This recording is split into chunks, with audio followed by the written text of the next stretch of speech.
राम राम सभी को। कैसे हैं आप सभी? उम्मीद करता हूं आप सभी बहुत अच्छे होंगे। दोस्तों आज हम करने वाले हैं एचएसएससी ग्रुप डी के लिए रीजनिंग की वो 7 टाइप्स जो एचएसएससी ग्रुप डी के पिछले एग्जाम्स में हर शिफ्ट में पूछी गई थी। और ये 7 जो टाइप्स हैं ये बहुत इंपॉर्टेंट टाइप हैं। अगर आप एचएसएससी की तैयारी कर रहे हो, एचएसएससी ग्रुप डी स्पेशल तो है ही है, इसके अलावा एचएसएससी मेंस का भी अगर आप एग्जाम देने वाले हो तो ये सातों की सातों टाइप आपको एग्जाम में देखने के लिए मिलने वाली है।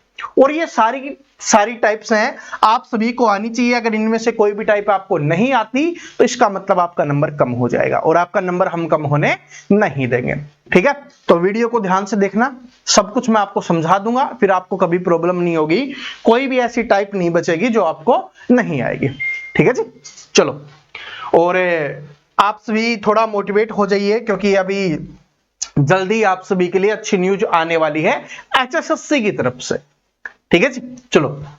पहला क्वेश्चन से देखिए, आप सभी को पता है सीरीज वाला क्वेश्चन है, वो हमेशा एग्जाम में पूछा जाता है, आपके एचएसएससी के एग्जाम में जरूर देखने के लिए मिलेगा। लेकिन ये जो मैंने क्वेश्चंस लिया है ये एचएसएससी ग्रुप डी में पूछा गया क्वेश्चन है और थोड़े अच्छे लेवल का क्वेश्चन है। क्वेश्चन पढ़िए, क्या है कि दी गई श्रृंखला में लुप्त पद ज्ञात कीजिए। जो श्रृंखला दी गई है, सीरीज दी गई है, उसमें हमें यहां पर बताना है यहां पर क्या आएगा। ठीक है, यहां पर क्या आएगा ये हमको बताना है कि यहां पर क्या आने वाला है। अगर इस सीरीज को थोड़ा सा ध्यान से देखो तो क्या लिखा हुआ है 4, उसके बाद लिखा हुआ है 27, उसके बाद 16, उसके बाद 125, उसके बाद 36, उसके बाद हमसे पूछा है क्या आएगा, फिर 64 लिखा हुआ है और फिर 729 लिखा हुआ है। तो इसको देखते हुए आपको समझ में आ रहा है कि एक छोटा एक बड़ा, एक छोटा एक बड़ा, एक छोटा एक बड़ा है। तो इस तरीके से यहां पर क्या आएगा, बड़ा आएगा, ये तो हमें पता चल गया। लेकिन ये संख्याएं छोटी बड़ी हो कैसे रही है? मैंने स्टार्टिंग में आपको एक बात बताई थी भाई, स्क्वायर और क्यूब याद कर लो। और ये तो बिल्कुल छोटे छोटे स्क्वायर क्यूब हैं, थोड़ी सी मेहनत वाले भी आपसे पूछ लेगा तो कम से कम 20 तक के तो याद ही कर लो, जो आपके काम आएंगे, रीजनिंग में भी काम आएगा, मैथ में भी काम आएगा। यहां पर देखो, अगर 4 देखोगे तो 4 क्या है, 4 आपका 2 का स्क्वायर है। 27 क्या है, 3 का क्यूब, हम 27 को लिखते हैं। 16 क्या है, 4 का स्क्वायर है। 25 क्या है, 5 का क्यूब है। 125 क्या है, 5 का क्यूब है। उसके बाद ये 6 का स्क्वायर बन जाएगा। तो देखो, 2 का स्क्वायर, 3 का क्यूब, 4 का स्क्वायर, 5 का क्यूब, 6 का स्क्वायर अब क्या होगा, 7 का क्यूब होगा, फिर 8 का स्क्वायर होगा और फिर 9 का क्यूब होगा। तो देखो 8 का स्क्वायर 64 होता है और 9 का क्यूब 729 होता है। तो यहां पर हमें क्या लिखना है, 7 का क्यूब लिखना है, जो कितना होता है, 343 होता है। तो option number B correct answer हो गया। कभी कभी आपको लगातार स्क्वायर ही दे देगा, कभी कभी आपको लगातार क्यूब ही दे देगा, लेकिन कभी कभी ऐसे भी मिक्स दे सकता है। और ये पूछा गया क्वेश्चन है, देख सकते हो कि भाई एचएसएससी, मैंने बताया हुआ है कि अगर ऑप्शन नंबर ई, अगर मैं कोई क्लास करवा रहा हूं और उसमें आपको ऑप्शन नंबर ई दिखाई दे रहा है, इसका मतलब है कि एचएसएससी में पूछा गया क्वेश्चन है, और वो भी लेटेस्ट वाले एग्जाम में, क्योंकि उससे पहले तो ये ऑप्शन था ही नहीं। समझ रहे हो? तो ये पूछा गया क्वेश्चन है। अब सभी को समझ में आ गया होगा कि अगर ऐसा हो रहा है जहां पर भी आपको 4, 27, 16, 125, 36 दिखे, तो 36 दिखता ही क्या दिमाग में आ गया, क्योंकि रीजनिंग का क्वेश्चन है तो दिमाग में आ गया कि 6 का स्क्वायर है। 25 दिखता ही दिमाग में आ जाना चाहिए 5 का स्क्वायर है। 125 दिखता ही दिमाग में आ जाना चाहिए 5 का क्यूब है। ऐसा क्यों कह रहा हूं, क्योंकि इन्हीं में से आपका स्क्वायर या क्यूब कहीं पर हो रहा होगा और उसी से आपका इक्वेशन सोल्व हो रहा होगा। तो आप आराम से कर लोगे ना, अलग अलग पूछेगा तो भी कर लोगे और मिक्स मैच वाला पूछेगा तो भी कर लोगे। तो ये वाली टाइप नंबर फर्स्ट थी जो आपके एग्जाम्स में आएगी, तो ये आप सभी को आ जानी चाहिए। तीनों तरीके के अब आप आराम से निकाल लोगे। लेकिन फिर से बता रहा हूं, कम से कम 1 से लेकर 20 तक स्क्वायर और क्यूब याद कर लो, इतना तो आपको करना ही करना है। ठीक है, बिल्कुल आसान है।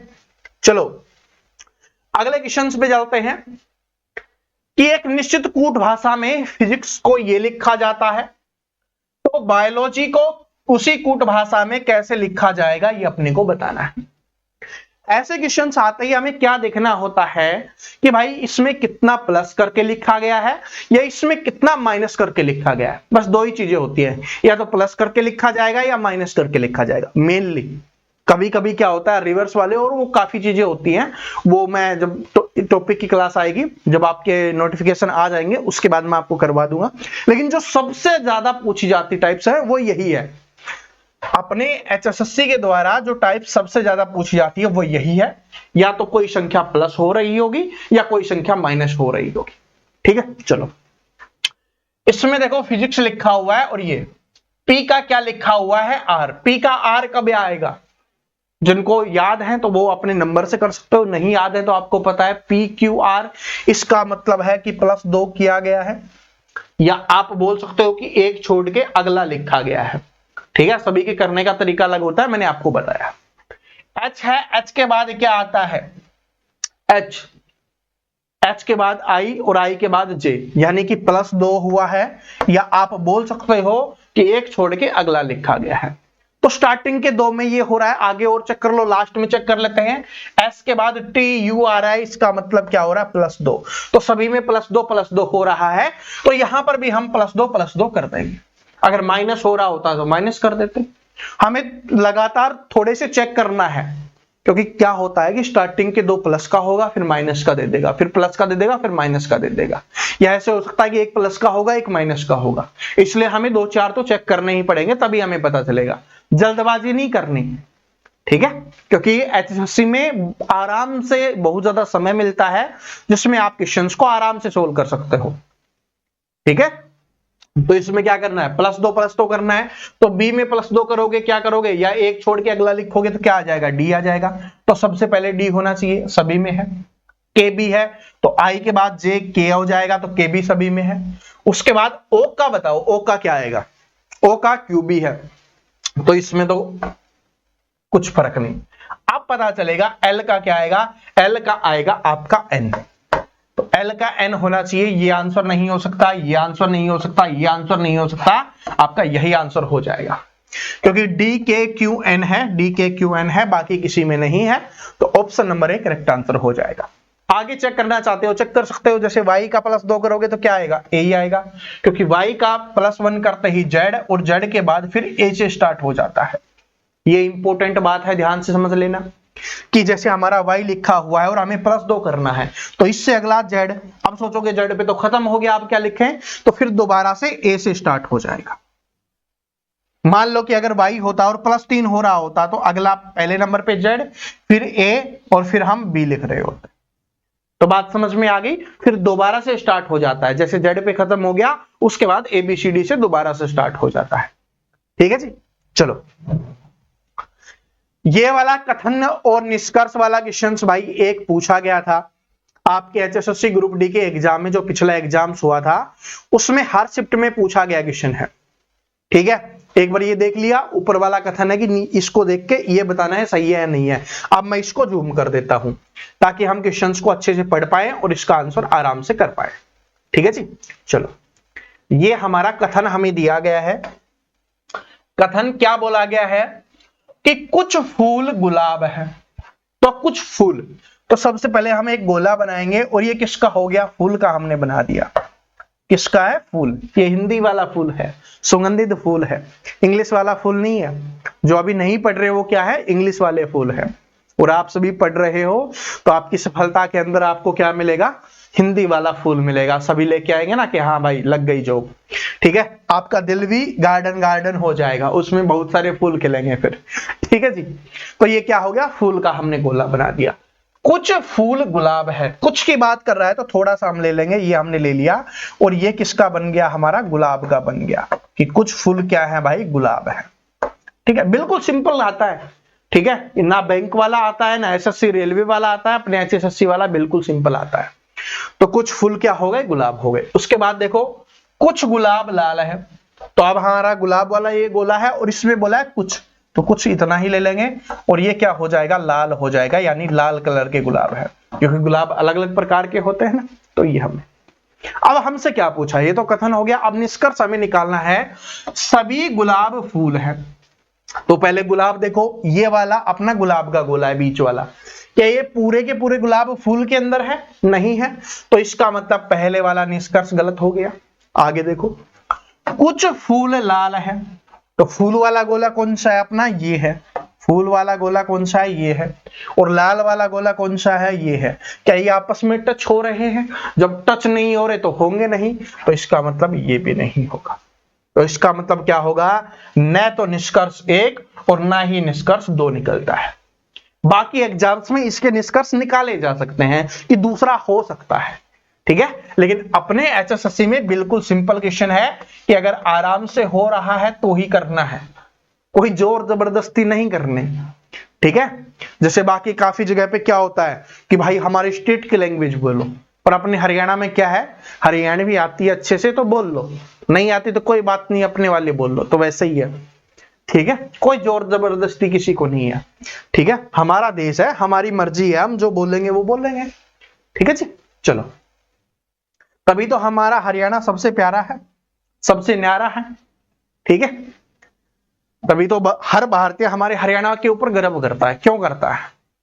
इसलिए करता है, ठीक है। चलो, विषम का चयन कीजिए। मैंने आपको बताया है कि विषम वाला, अलग वाला हमेशा आपके एग्जाम्स में आएगा, और ये हमारी टाइप नंबर 4 वाला क्वेश्चन है। विषम आपसे पूछेगा। विषम का मतलब होता है अलग चुनना, भिन्न चुनना। विषम की जगह पे आपको क्या लिख के दे सकता है कि इनमें से अलग चुनो, या इनमें से कौन सा भिन्न होगा, ये भी आपको दे सकता है। अलग या भिन्न आपको बताना है कौन सा होगा, बताइए। कलम दिया हुआ है, पुस्तक लिखा हुआ है, रबड़ लिखा हुआ है, पेंसिल लिखा हुआ है, इन चारों में से अलग कौन सा हो जाएगा? कलम का मतलब होता है पेन, जो लिखने के काम आता है। पेंसिल होती है, ये भी लिखने के काम आती है। और रबड़ है, ये भी लिखने से संबंधित हो गया कि लिखे हुए को हमें मिटाना है, ठीक है। तो ये भी हो गया।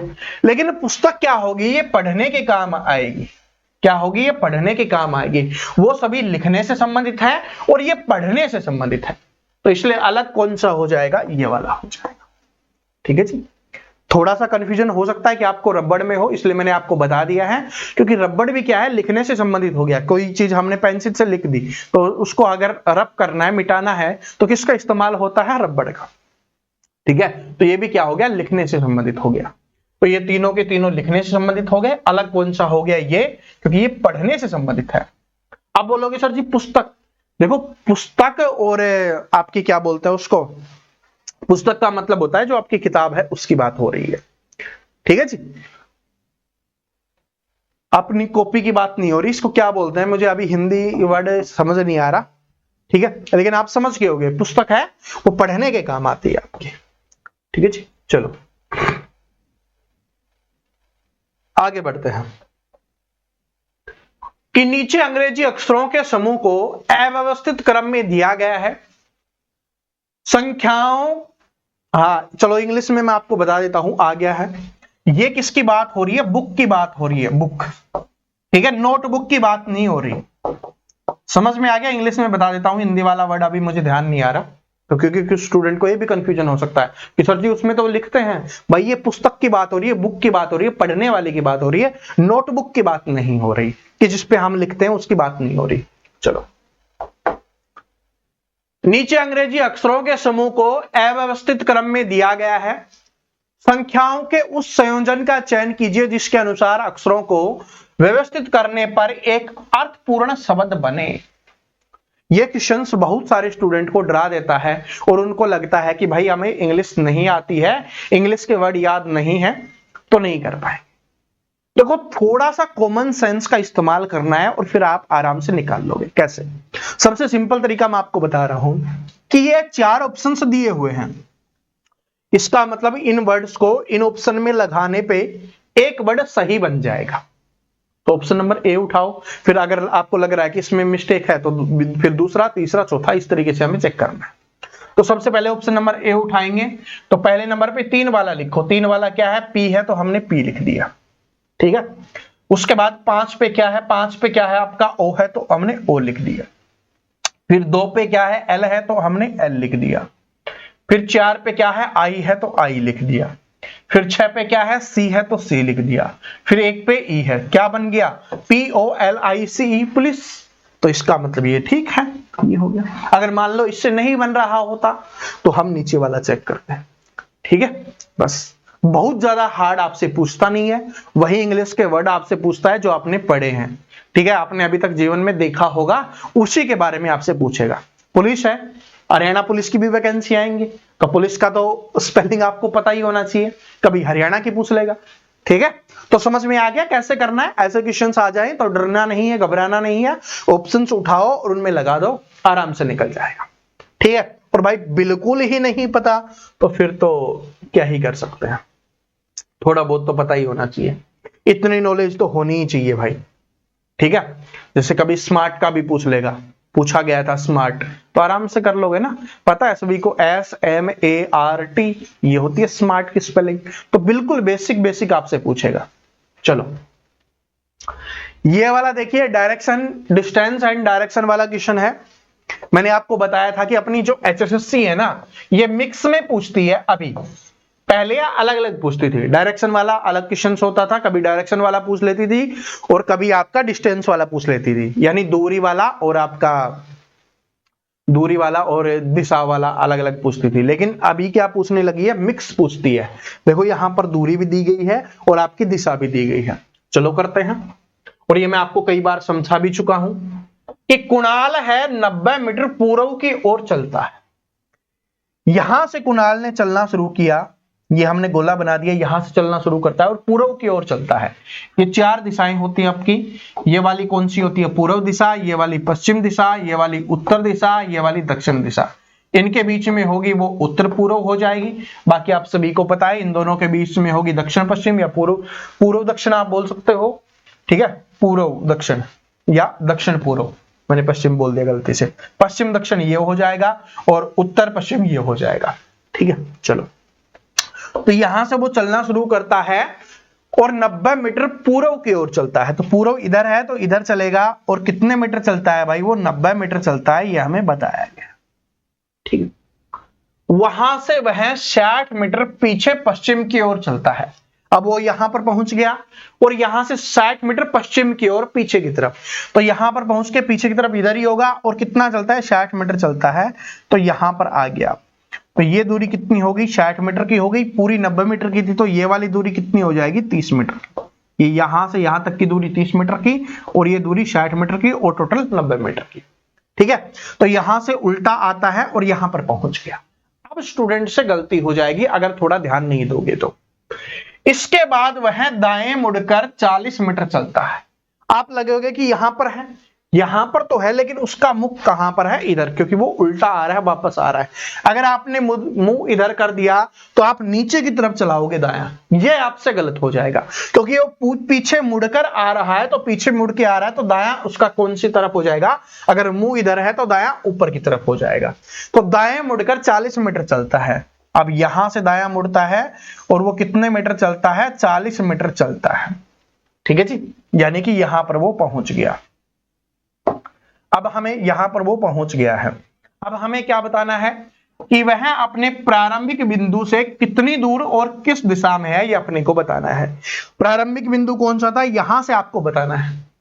तो मैंने बहुत बार समझाया कि ऐसे मत करना कि 30 और 40 70, वैसे तो ऑप्शन में नहीं है, कभी कभी ऑप्शन में दे भी देता है, तो ऐसा नहीं करना, क्योंकि हमें शॉर्टेस्ट डिस्टेंस आपको बतानी होती है। तो ये वाली जो डिस्टेंस हो जाएगी ये होगी शॉर्टेस्ट डिस्टेंस, तो ये हमें बतानी है। तो ये बिल्कुल ट्रिपलेट मैंने आपको बार बार बताया हुआ है कि 3 4 5 होता है। तो यहां पर कितना हो जाएगा, 30 40 है, तो यहां पर 50 मीटर हो जाएगा। तो 50 मीटर पहले मैं एक बार लिख देता हूं, फिर आपको समझा दूंगा। 50 मीटर हो गया, तो 50 मीटर इसी में दिया हुआ है, तो यही आंसर हो जाएगा। दिशा भी देखने की आवश्यकता नहीं है, क्योंकि 50 मीटर और किसी में है ही नहीं, तो यही आपका आंसर हो जाएगा। और HSSC में पूछा गया क्वेश्चन है, लेकिन फिर भी हम देख लेते हैं। यहां पर है, यहां से चलना शुरू किया था, तो ये वाली दिशा पूर्व दिशा, और यहां पर है तो ये वाली उत्तर, ये कौन सा होता, उत्तर दिशा में होता, ये इधर होता तो पूर्व दिशा में होता, लेकिन वो यहां पर बीच में है, तो कौन सी हो जाएगा, उत्तर पूर्व दिशा में हो जाएगा। तो दिशा भी आपसे पूछे तो उत्तर पूर्व हो जाएगा। अब ये 50 कैसे आया वो समझा देता हूं जिनको नहीं पता है। देखो ये क्या हो गया, आधार हो गया, और ये क्या हो गया, लंब हो गया।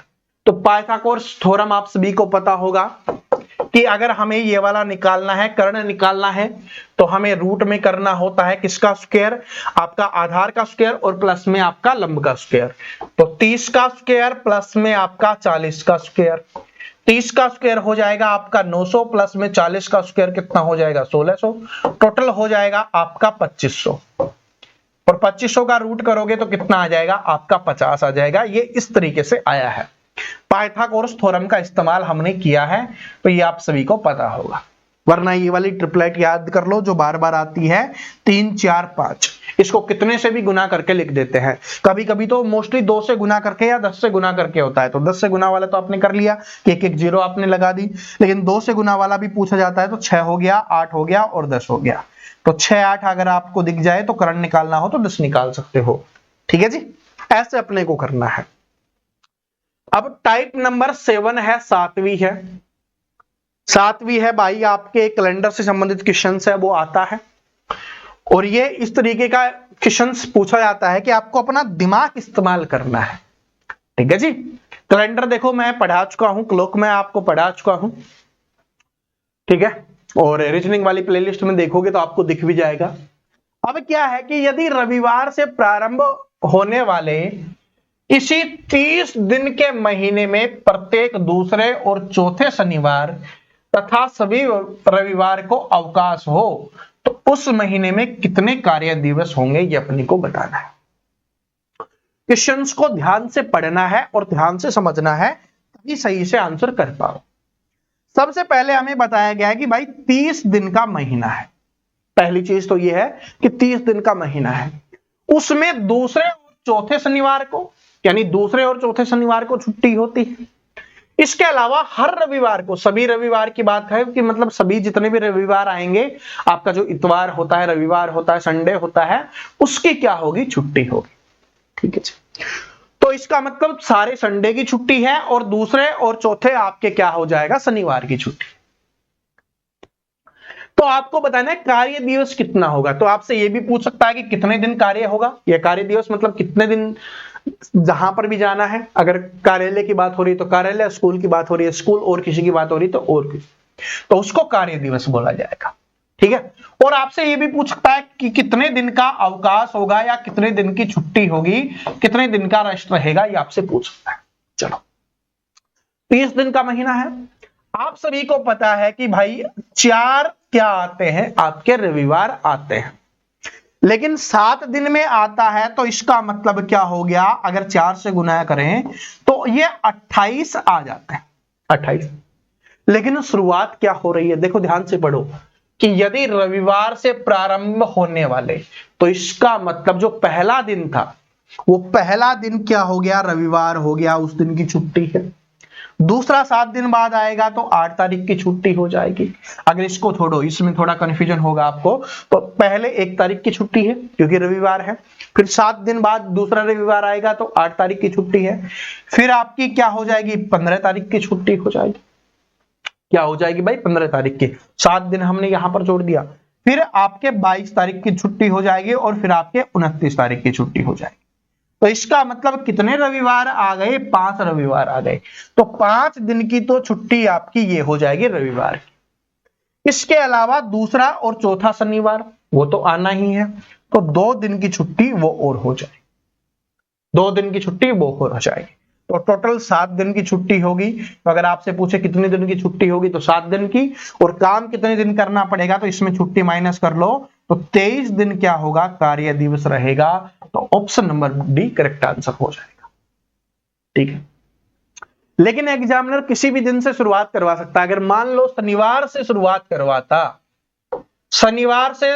करवाता तो आप सभी मुझे कमेंट करके बताओगे कि कितने दिन की छुट्टी होगी या कितने दिन कार्य करना पड़ेगा।